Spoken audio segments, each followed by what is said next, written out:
Hey everybody, welcome to T-Roy Cooks and welcome to another Thursday Chatting with Troy. We appreciate you joining us today. And man, I'll tell you what, the last video I did on Thursday Chat looked fabulous. The audio and video quality, I've got the Canon XF305 and I got my Sound Designs 744T with a couple of shotgun mics from Sennheiser. That was pretty righteous, man. I like the way that came out. So we're doing it again today. And if you missed that, go back and check out my setup. It's at the end of that last Thursday chat. But man, if this is your first time here, this is where I answer your questions. If you have questions for me, you just ask them in the comment section down below, okay? And if I mention any YouTube channels, because I get quite a few of them asking me questions, especially some upstart YouTubers, man. So if I mention them, they'll be in the description box. I'm also going to put any kind of products I may mention during this Thursday chat down there. And if if you have any reason to want to contact me, my social media is down there, along with some affiliate links and a lot of other stuff, including the questions that are being asked in this episode and where at in the video that they're being asked. So you can scan through that and see what's going on. All you got to do is hit show more. It's right beneath the video, folks. Open that description box up and you can check out all that great info I include for y'all. So cheers to you. Appreciate it. Let's see where I left off last week. Let's see. All right, next question. Let's see. It's from Todd Blessing. What you got for me, Todd? T-Roy, any tips on keeping my cast iron griddles up to snuff? I rub them down with veggie oil, but still not like my Pop-Pops iron skillets growing up. Love the videos and your wind chimes. Appreciate that. Thanks, man. You have to use cast iron griddles and skillets and Dutch ovens and stuff. You have to use them a lot. That helps keep them from rusting out. And, if they're new, go ahead and rub them down with oil after every use. After you just rinse them with warm water, no soap or anything, just warm water, knock all the gunk out of there, and then put a coat of oil on there. And what I like to do is actually put it in the oven and let it dry in the oven. All right, and once it's fully dried, put it away in the cabinet. But each coating of oil that you put on there after a cook, and each time you cook something fatty in it, that's going to add to that coating, that cast iron black coating that you're looking for from your Pop-Pops. So just use it a whole lot more. And use it frequently, at least once a week, man. And over time, you will build up that nice, silky, smooth, shiny black surface that you're looking for. The only other way I know you can get that without going through that years and years and years of seasoning it, go up to a Salvation Army or a Goodwill store or something like that, see if you can find a used one. I found quite a few good used ones that really do work well. I mean, just because they're handed down and left at a Goodwill or something doesn't mean anything wrong with them. They're still perfectly in good shape, and a lot of times they're really well seasoned. So check that out, man. But yeah, just use them a whole lot more. Let's see. Another question we got here is from Wilmot Will. How you doing, Will? Appreciate the support, man. Says, hey, T-Roy, for those of us who are semi-new, can you tell us how T-Roy Cooks Responsibly came about? Thanks, man, and cheers to you. That's an interesting one. Honestly, I had forgotten which video it was in. But I remember at the end of the video, when I was signing off, Karen said, I said something like, I don't know, I forget what I said. Anyway, it's like something like, hope you come back and see T-Roy Cooks, or something to that effect. And Karen was helping me with the video. And she was on camera with me at the end of that video. And when I said, thanks for joining us at T-Roy Cooks at the end of the video or whatever, she says, responsibly. So that's how that came about. And I really had forgotten which video it was until my good friend Logan West, he actually contacted me and said, hey, Troy, is this where T-Roy Cooks Responsibly came from? And he sent me a link to that video. And I was like, yeah, that is. That's exactly where it came from, man. And what it is, I'll put the video up here for you. But what it is, if I remember correctly, it's like some kind of a cheesy jalapeno cornbread that Karen made homemade. It was really, really good. But that was the video, and Logan West found it. And Logan West and his family, man, they're so cool. they gave me the honor of doing a parody video of me. Y'all need to check that out. I will put that video that Logan did up here. He allowed me to put it on my channel. Please go check that out as well. If you just like humor and you want to see somebody making a parody of me, Logan and his family did a fantastic job. Y'all go check out that video, folks. It's excellent. I still watch it from time to time when I just need a good laugh. He did a great job, man. Him and his kids and wife. Woo, it's so funny. If you watch it, you may have to watch it 2 or 3 times to pick up all the little subtle hints and things that he did that I do in my videos. It's excellent, man. Excellent. Y'all go check it out, though. And thanks again, Logan, for that. Appreciate it, man. Thanks for the question, Will. Next question's, it's my buddy John. His channel is Rivet Gardener. Y'all go check him out, man. Links are down below. Just hit show more. Let's see what you got for me, John. He says, Troy, just as an aside, what tips or help can you share with me to increase my view time? He says, I don't want to waste your time on all that stuff, on all the stuff I've done.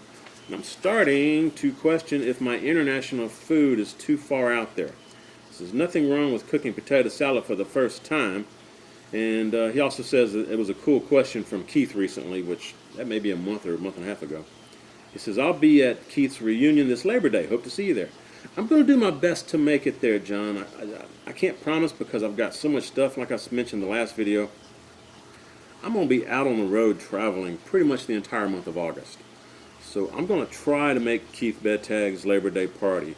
And if I do make it, I know I'm going to see a lot of new people that I haven't met before, including you, and Paivy I think is going, Tango Joe, and probably DW from DW Southern Cooking's going. You know, there's going to be quite a few people there. There's always a great turnout at Keith's, man.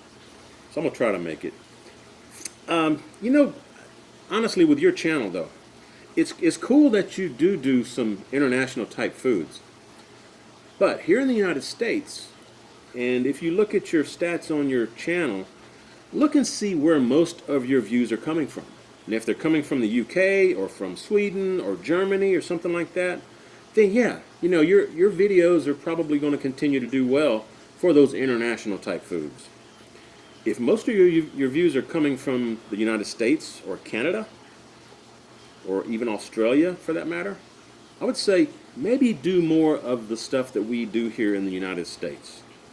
You know, I mean, I like to throw in some international cuisine as well, but I don't do it, you know, maybe once every 3 or 4 months or something, you know.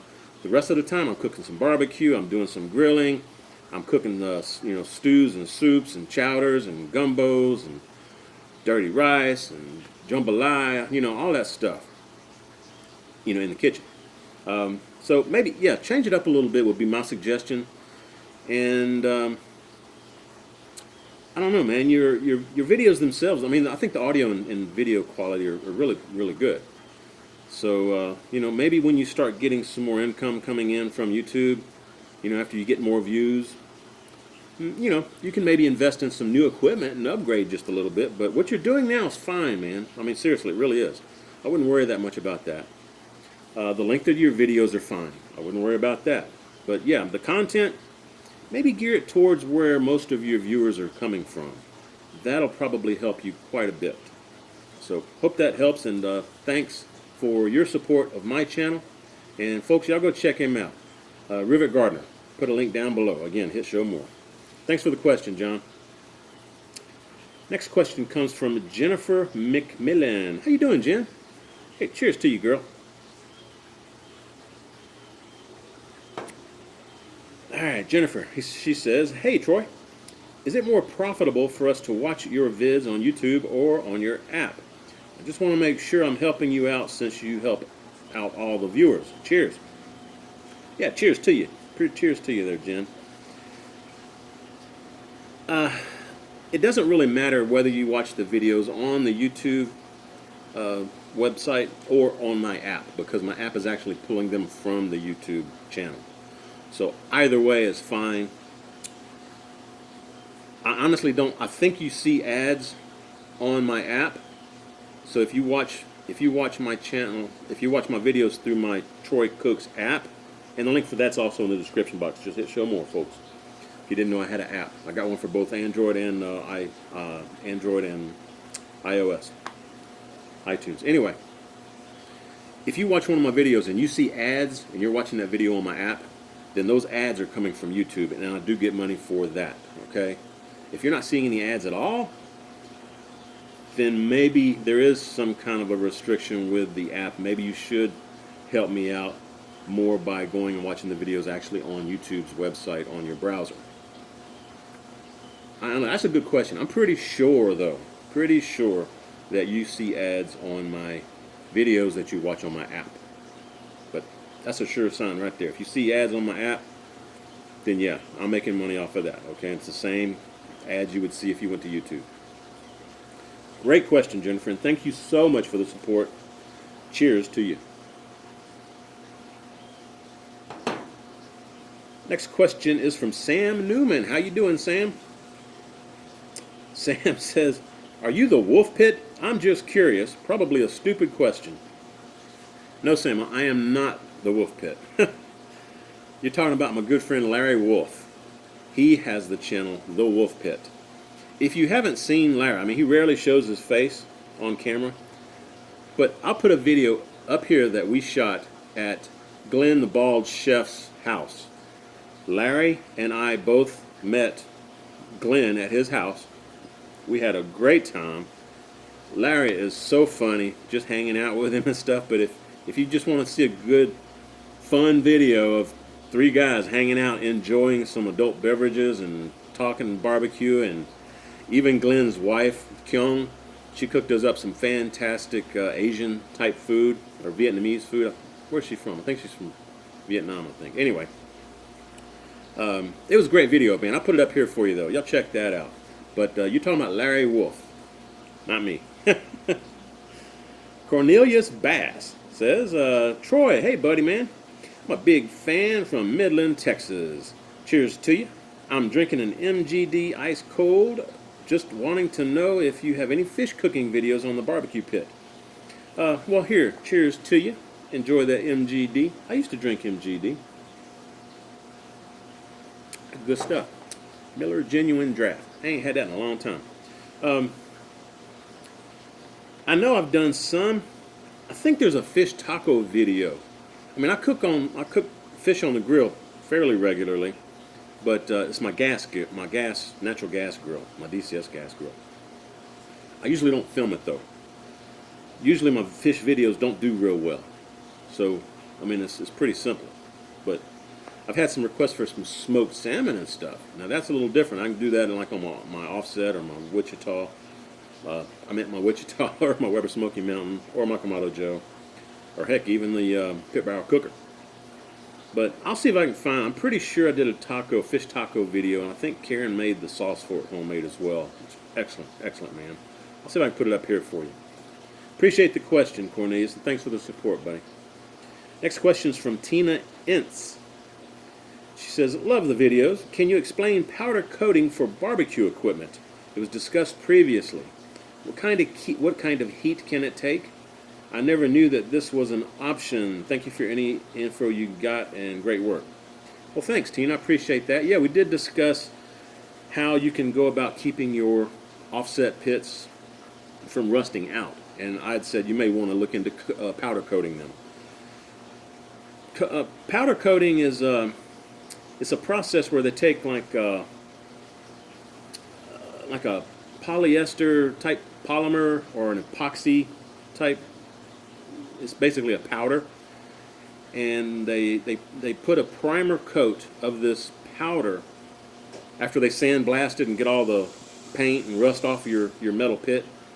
Sandblast it real good, and then they hook up a negative line, a negative charge to the metal on your pit, and then they've got a special gun that shoots out a powder, really fine powder, which is the powder coating. And they originally put a primer coat on, like you would for paint, and they have to have a large oven, because once you put that primer coating on, you have to bake that powder coating on the metal. And I was going to mention that the gun puts out a positive charge on those electrons for the powder, so it's naturally attracted to the negative charge that's on your pit. and that also helps keep it from getting an uneven coating. You know, if you get to where there's so much powder on one area, you can't put more powder on because those charges will repel the charges that are coming from the gun. So you get a nice even layer all over your pit, and it's very difficult to miss a spot because your pit's negatively charged, and those powder coating powder charges are coming positively. They're just naturally attracted to your pit. So it really does a really nice thorough coating and a single thicker layer, like 2 or 3 times thicker than paint. But anyway, you put that into a nice oven, a big, huge oven, and you bake that stuff on there for a little while. Then you take the pit back out of the oven, let it cool, and then you put a colored powder coating on there. Depending on what powder coating you use, it could withstand up to about 800-900 degrees from what I've heard. I guess it would really help if you had an insulated firebox, if you're just going with a regular polyester or epoxy type powder coating. If you don't have an insulated firebox, you may want to look into getting a ceramic powder coating, which can, depending on the type of powder they use for it, it could withstand like 1200 to 2000 degrees Fahrenheit. And that's what they actually use on exhaust manifolds. If you go get a powder coating on your exhaust manifolds for your engine on your car or truck or something, it's a ceramic coating because those exhaust pipes get screaming hot. I mean, so hot that they turn cherry red. So that'd be one thing you could do, though. There's a lot of information out there on the internet, though, if you want to just check it out. The difficult part is trying to find somebody with an oven large enough, you know, a big walk-in oven to put your pit in and bake that stuff on. And to heat up a room that size, that's an oven, it's probably going to charge you quite a bit of money to powder coat your pit. And I don't have any idea what the powder coating material itself costs, but just heating up that oven to bake that powder coating on your pit, that's where most of the charge probably comes from, you know, the expense. Check it out. I may check it out and do it myself. Anyway, great question. I appreciate the question, Tina, and thanks for the support, girl. Next question is from Sherry Williams. She says, can you do a steamed blue crab cook? Greetings from Belize. Sherry, how you doing? From all the way from Belize. Cheers. I'd love to do a blue crab cook. Problem is, I don't have access to blue crabs unless I order them from off the internet. The crabs that we do have here, is there a season where we get fresh blue crabs? I think there may be, but it's a real short window during the year, and I forget what part of the year it is. I want to say it's like late summer. Either that or springtime. I can't remember. Anyways. Yeah, I like crabs. Karen loves crabs. I mean, I'm always cooking crab legs and stuff for her. But yeah, I could definitely do that. I may see if I can put that on my video to-do list. So I appreciate the request. And I haven't done one yet. But I did do, me and my son and his friends, we all went, he lives up around Portland, Oregon. And we went to the coast of Oregon and caught some crabs, and we grilled those. Those were really good. And if you haven't seen that yet, I'll put that video up here for you. And when I say I'm going to put a video up here, just know ahead of time I'm limited to like 5 videos that I can put in there, in that corner for you. Or reference a YouTube channel up there. I can only put 5 at this time. So if I don't put something up there after I said I would, it may just be that I've reached that 5 limit. So, you know, I don't think I have yet on this one, though. But anyway, just search my video for crab, and you'll find that video. How about that? Let's do it that way. Appreciate the question, Sherry. Next question is from Mike Richardson. It says, hey, Troy, I noticed you seem to like your craft brews. I do. In fact, check it out. That's what I got right now, Mike. Austin, all the way, baby. I got this Willin 290 right here from Austin. This is Texas made, Brenham brewed from Brenham, Texas. Brazos Valley Brewery. This is a great beer, folks. I really do like this. This is one of my favorite beers now. And Justin over Baby Back Maniac, I also have some Deep Ellum beer in my fridge here too. So May drink that here soon on another video. But let's get back to Mike's question here. He says, have you ever considered doing your own home brew? Man, I used to do my own home brew about 20 years ago. When I first moved out here to Austin, yeah, I hooked up with some people that had their own supplies. They actually sold grain and stuff to Budweiser, in fact. So I could get my grains, my malts, my hops, all of the equipment that I needed to do my own home brewing, all the yeast that I needed, you know, all the different varieties and stuff. It was a cool shop. I don't know if she's still, it was called St. Patrick's Brew Supply or something like that. I don't know if they're still here in Austin. I haven't talked to the girl in over 10 years. But her and her husband ran it out of their house. And yeah, I used to love doing home brew. By far, my best beer that I ever made was a lambic framboise. It's a cherry flavored lambic, or raspberry. And I actually went and bought some beer from the Trappist Ales in Belgium. I didn't go to Belgium, but the beer from Belgium was sent here, and I bought it from a store here in Austin. And it still had the yeast sediment in the bottom of the bottle, and I used that same yeast from Belgium that they brewed to make that beer I drank. That's what I used to make my framboise lambic beer. Man, that was good. I even grew my own raspberries to put in there. That was some fine beer, man. My gosh. Continuing on, man. Got me thinking back here, man. Yeah, I used to have fun, okay? Make my own malt out of grain and put my own hops in there and stuff. That was fun times, man. A lot of work, but man, it was worth it if you really came out with a nice recipe. He says, I'm working on starting my own channel, and beer brewing will definitely be involved. Anyway, as always, I love your channel, and always look forward to your uploads. Cheers, buddy. Cheers to you, Mike. Cheers to you, my friend. I did scoop over one part. I didn't mean to, but just reading real quick. He also says, you know, talking about doing stuff for homebrew, he says it might make some good content on my own channel. Yeah, I thought about that, but I don't want to go out and buy all the supplies and stuff again. Man, there's so many fine local Austin breweries and Texas beer breweries here that do the home style type beers. It's fine. I'm not going to go out and make my own beer anymore. I did that. I've been there and done that. But if you get your channel going, let me know, Mike. I'll check you out, buddy. Appreciate it again. Next question's from Chevy, 11/21/1947. What's up, Chevy? How you been, man? It says, question, T-Roy. Do you have a fire pit at your house? And if you do, how about a video of you cooking something on the open wood fire? Keep up the great work. Chevy, I do not have an open fire pit. Thought about getting one, because sometimes it does get chilly, but most of the time in the wintertime it's still, man, we rarely get below freezing. But I do like sitting out here when it's like 50, 60 degrees. That's pretty cool. But I don't have a fire pit.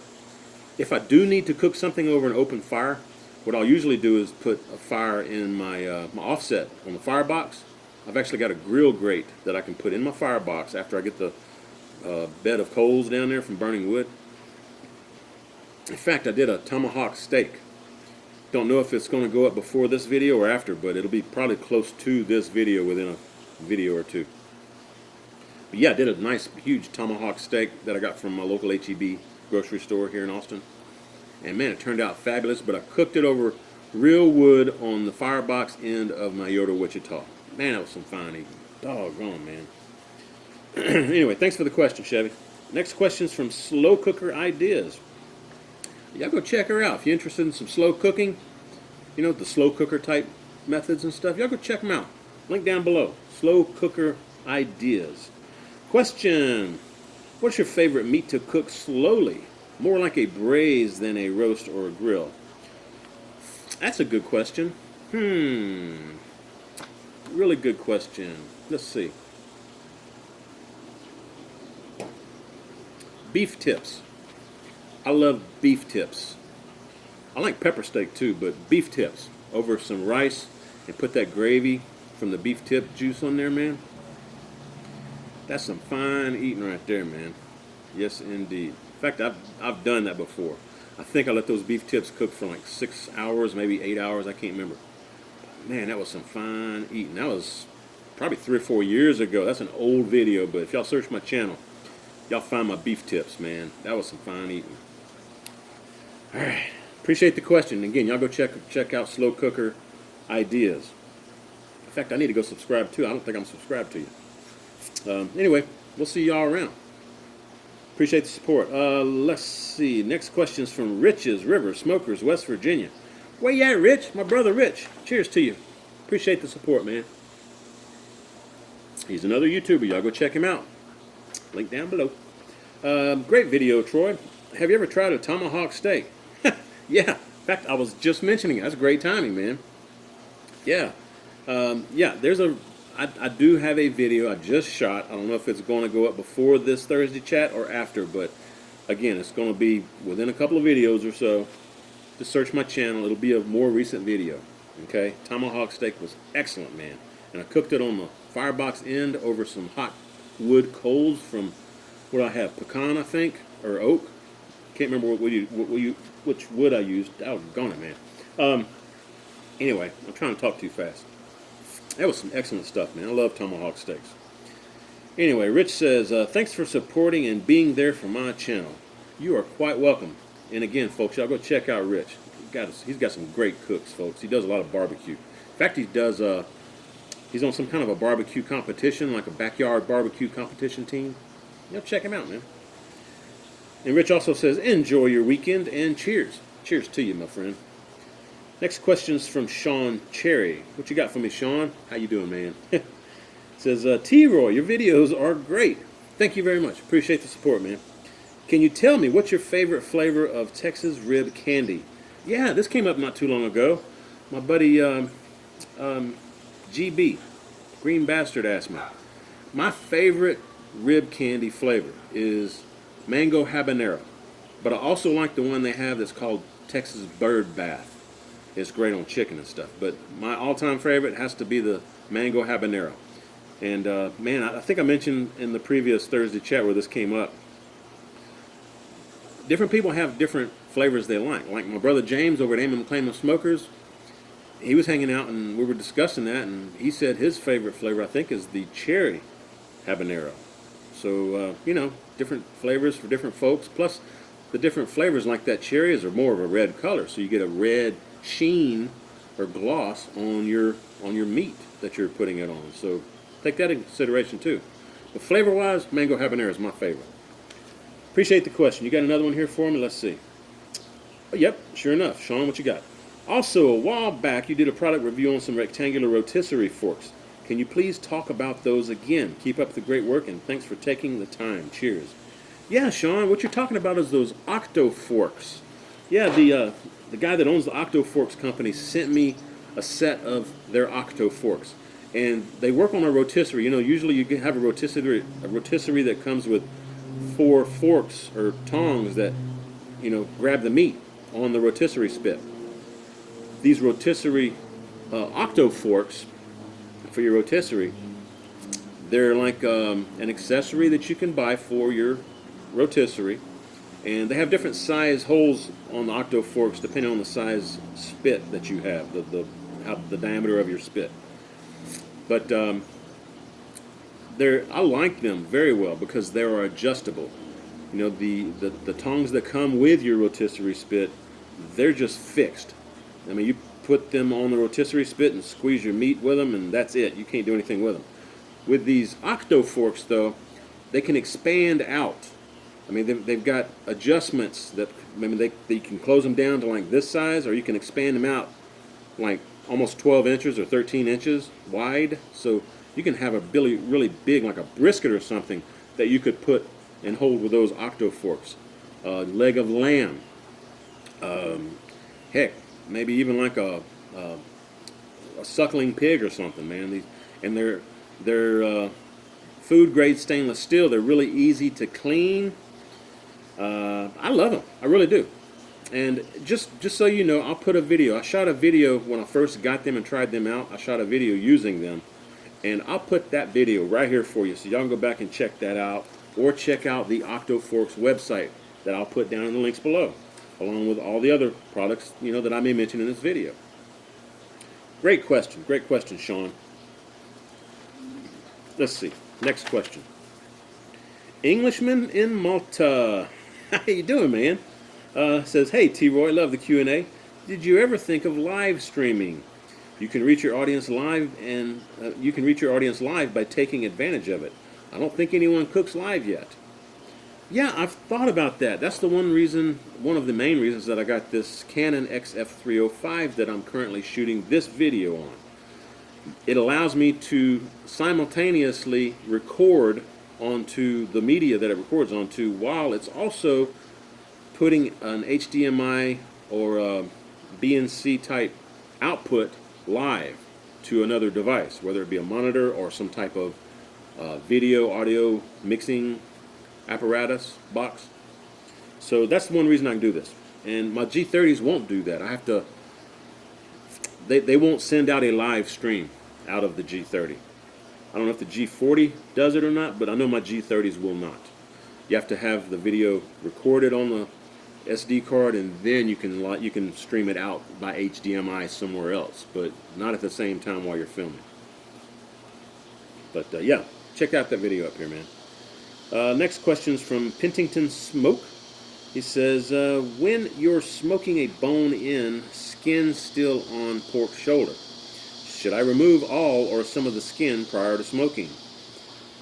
I would say remove some of it. You can leave some of the skin on, but if you're cooking at a high enough temp, the skin should crisp up and it'll be really, really good. If you don't plan on cooking at a higher temp, though, yeah, go ahead and remove most of it, so that way you can get more rub onto the meat itself, and it'll give you a little bit better bark flavor. So there you go. Hope that helps, man. It's fine either way, though. What you don't want, though, is like on brisket, you have a nice thick fat, like half-inch or 3/4 inch thick layer of fat. You don't like that kind of stuff. You need to trim that down to at least 1/4 inch before you start doing anything. And I've actually gotten to where I maybe go 1/8 inch, or sometimes even get a little shiner on the meat so I can put a little rub on the meat itself. But it's all good. It's all good fun. Let's see. Next question is from Stephanie Jimenez. How you doing, Stephanie? Says, hi, T-Roy. What's your favorite barbecue rub? Man, that's a tough one. I think I mentioned this in the last video. There's 3 of them that I really, really like a lot. And they're the 3 that you will mainly see me using. All right. Heaven Made Products. HeavenMadeProducts.com. Oak Ridge Barbecue Rubs. And also Texas Barbecue Rub. All of those are terrific. Links are down below. And I don't get anything, well, Heaven Made Products, I don't make anything from having his rubs on my videos. He sends me his rubs so that I can help promote his product. And instead of paying me what I asked him to do with Heaven Made Products, I asked him to give you guys a 20% discount. So if you buy Heaven Made Products and use the promo code TROY20, T-R-O-Y 20, all together, you save 20%. So I'm not making money off of it. I'm just doing this as a favor to my fans. So there you go. I don't get any sponsorship deals with barbecue, Oak Ridge Barbecue Rubs or Texas Barbecue Rub. You know, those I just use them because I love them, and also use the Heaven Made product because I love them too. Let's see what we got for me. Thanks for the question, Stephanie. Jonathan Imlay says, I discovered your channel a few months ago and I love your videos. Thanks, Jonathan. Appreciate that, man. He says, I watched a ton of them and plan to keep watching. The Thursday chats are very informative. I noticed you drink several different beers in your chats, and I was wondering if you'd consider doing any beer review videos. Cheers, Troy. Hey, cheers to you, Jonathan. Thanks, man.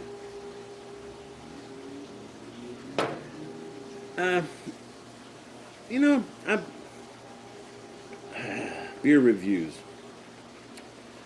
Yeah, I don't think I would want to do that. I mean, my channel is mainly cooking. I know some of my buddies like Sal over at the Root Boy Cooks and Greg from Ballistic Barbecue. During their videos, they will show off a beer and give you some opinion on it. But for the most part, I just like to stay hydrated while I'm out here and relax by drinking a beer. I used to do some whiskey type reviews for Flaviar, back in the day. So, and I stopped doing those because they had a hard time shipping, hard alcohol to Texas. Texas got some weird laws about shipping alcohol. So that pretty much stopped those reviews. But those were fun. I don't know. I'll give it some thought, but probably unlikely that I'll do any beer reviews. Great question, and thanks again for the support, Jonathan. Next question is from my buddy Jatil, Elton's Barbecue Pit. Again, got a channel. Y'all go check him out. Links down below. How you doing, my brother Jatil? Cheers to you, my friend. Jatil's the one that's in Norway, y'all. Elton's Barbecue-Pit. Go check him out. He says, a question. How many can you cook for with your Wichita versus the Cheyenne? Man, I forget exactly how big the Cheyenne is. He's talking about the Yoder Wichita versus the Yoder Cheyenne. The Wichita is a little larger. Probably like half as large than the Cheyenne. I can probably, if I put both shelves in my Yoder Wichita, I can probably cook for, I'd say probably 25, 30 people. Pretty easily.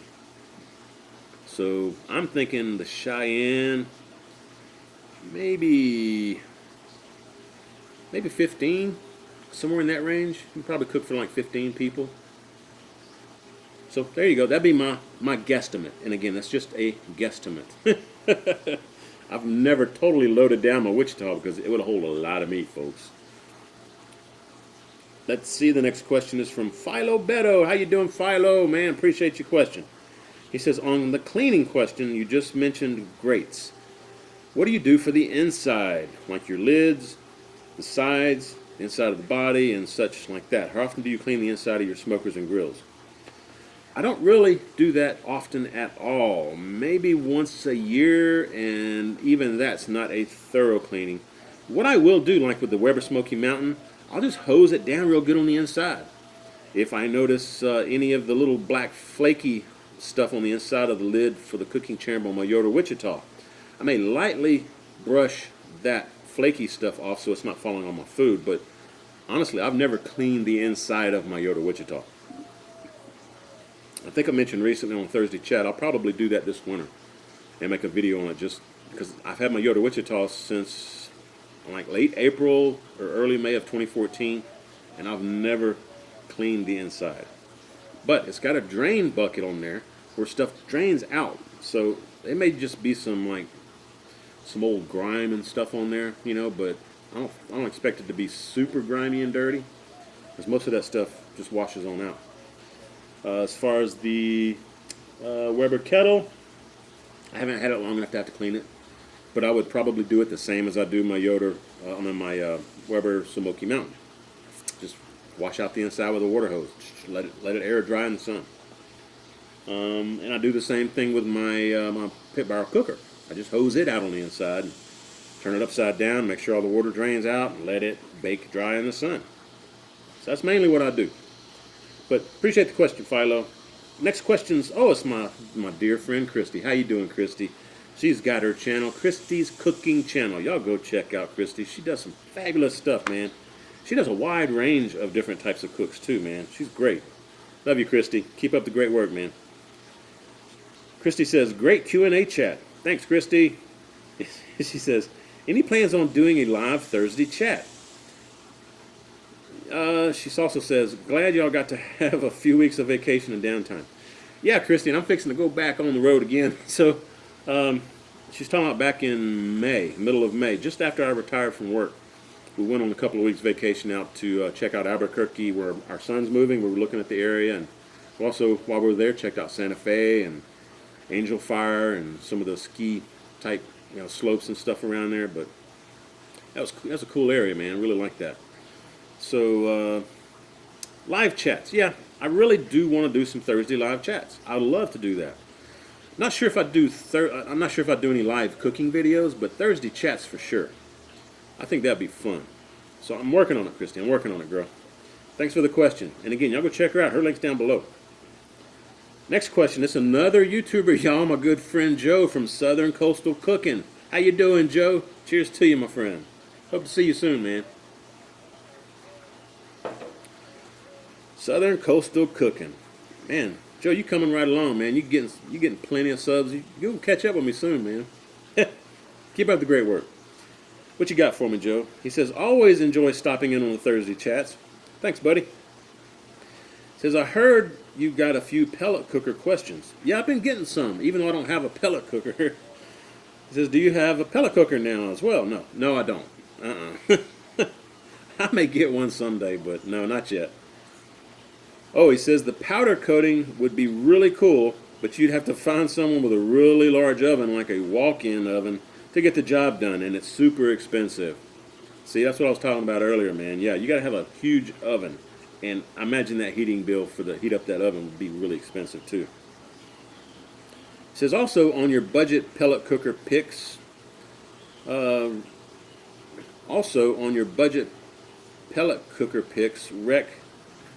techs are a good choice. I guess instead of picks, he was talking about questions. On my budget pellet cooker questions, he says rec techs are a good choice. As far as Traegers go, they are all made overseas and not nearly the quality of the older models. No, I didn't know that. He says, hey, and with the Yoder YS640, I always tell people, buy it and cry once when you pay. Buy it and cry once when you pay, and after that, you'll love it. That's good. So, yeah, thanks for the feedback there, Joe. I appreciate it, man. That was great, y'all. That was a good episode, man. That's some good questions. There I am. Oh, man. It's getting hot. I'm going to have to go hit the pool. Got a little bit of beer left. Anyway, cheers to you. Thanks again for all the questions. And again, if you've got questions for me, just ask them in the comment section down below. Be sure and check out and show some love to all the people that I put down in the description box, all the YouTube channels. And feel free to go ahead and check out any of the links that I have for the websites to the products that I mentioned, or in my affiliate links, or contact me on social media. Oh, and check out my app. I've got the links for my app down in the description box. Anyway, this is great, folks. Y'all keep the questions coming. I love doing these Thursday chats. I like interacting with all of you. If y'all have asked a question and I've answered it on this Thursday chat, and maybe you've got some feedback to also offer, go ahead and put that in the comments as well. Because like I always say, we're a community. We chit chat back and forth, and a lot of people read through those comments on these Thursday chats.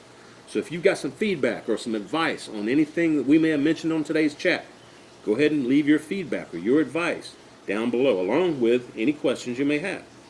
Folks, we'll see y'all next Thursday. If y'all enjoy this kind of stuff, please give me a thumbs up. If you're not subscribed yet, go ahead and subscribe to my channel. And hope y'all come back next Thursday, man. This is really great. Hope you share the video. And when you do, please tell all your friends that T-Roy cooks responsibly. Cheers, everybody.